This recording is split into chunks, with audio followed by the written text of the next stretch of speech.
We've all seen it, right? Some people just seem to build wealth like it's second nature, while others are working their tails off, but they're stuck, constantly struggling. So what's the real difference? Well, it's probably not what you think, and today we're going to break it down. I mean, have you ever really stopped and wondered about this? It's so easy to just look at the bank account and think that's the whole story. But you know, the money, that's just the symptom. It's the result. The actual difference, the starting line for everything, isn't in the bank, it's in your head. That's it, right there. It all starts with mindset. So today we are digging deep into the psychology of prosperity. We're going to unpack 5 subtle but honestly game-changing mindset shifts that separate those who build wealth from those who don't. And the best part? Anyone, and I mean anyone, can start making these shifts starting right now. All right, so what's the first big one? It's a complete flip in how you even look at money. It's all about going from being a consumer to becoming a producer. Think about it. Most of us are trained from day one to be expert consumers. We get a paycheck, and the very first thought is, okay, what can I buy with this? A new phone, dinner out, another streaming service? Money is just a tool to get stuff. But the wealthy mindset? They see money totally differently. For them, it's not a tool, it's a seed. They're not asking, what can I buy? They're asking, what can I create with this? What can I invest in that will grow? And this is the heart of it. Being a producer means you shift your entire focus to creating value. Maybe that's a side business, a service you can offer, a YouTube channel, or just a really solid investment portfolio. That's the key. If you really want to change your financial life, you have to stop looking for the next thing to buy and start looking for the next problem you can solve. Okay, so becoming a producer, that's a huge step. And you know, it often begins with just changing the words you use inside your own head. And that brings us to shift number 2, the incredible power of your own language. It's the difference between a statement that kills a dream and a question that brings it to life.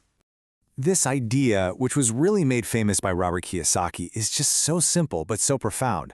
When you're faced with a big goal, maybe it's an investment property or starting a business, the default for so many people is just a flat, nope, I can't afford that. I want you to really think about what these 2 phrases do to your brain.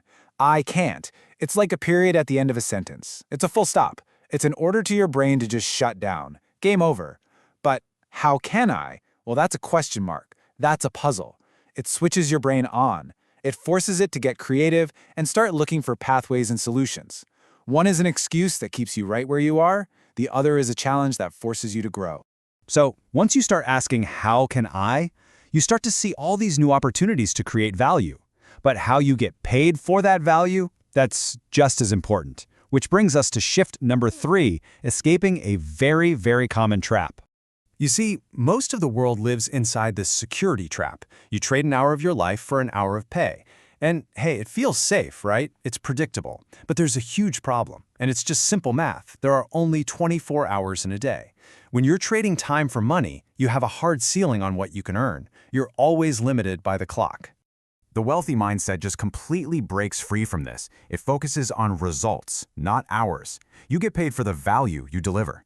Now, yeah, that can be a little scary, because if you don't deliver results, you don't get paid. But the flip side? Oh man, the flip side is that there is no ceiling on your income. So the lesson here is huge. Stop selling your time. Start selling your value. Now, I get it. Making that leap from selling hours to selling value, that takes some courage. It feels risky. And that whole emotional side of things is exactly what our next shift is all about. It's your whole psychological game plan for every financial move you make. A mindset that's stuck in scarcity is always playing not to lose. The main emotion driving every decision is fear. It's all about defense, protection, and survival. But the wealthy mindset, that mindset is playing to win. Now, this isn't about being reckless. It's about taking smart, calculated risks because you know that's where growth happens. The main emotion here isn't fear, it's courage. And you see this playing not to lose stuff everywhere. It's keeping all your money in a savings account where inflation is just eating it for lunch. It's being terrified of the stock market.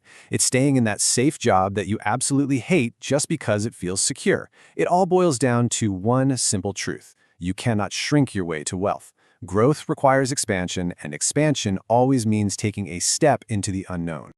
Okay, so how do you get comfortable taking those calculated risks? How do you learn to expand? Well, you have to conquer the one thing that will stop all growth dead in its tracks, your own ego. And that brings us to our fifth and final shift. You know, it's funny. People who are really struggling financially often act like know-it-alls. They think they've got it all figured out. They say things like, "Oh, that'll never work," or "It's all rigged anyway." And because of that, they just stop learning. But then you look at the wealthiest, most successful people, and they are almost always learn-it-alls. They are humble, they're constantly reading books, taking courses, finding mentors. They're always students. This quote right here, it just says it all. If you want your net worth to grow, you have to grow first. They are tied together. Personal growth and financial growth go hand in hand. The second your learning plateaus, so does your earning potential. So, these 5 shifts, from consumer to producer, from I can't to how can I, from hours to results, from playing not to lose to playing to win, and from a know-it-all to a learn-it-all, this is the foundation. Remember, money is just a tool. Your mind is the one driving the car. So the only real question left is the one right there on your screen. Which one are you going to start with today?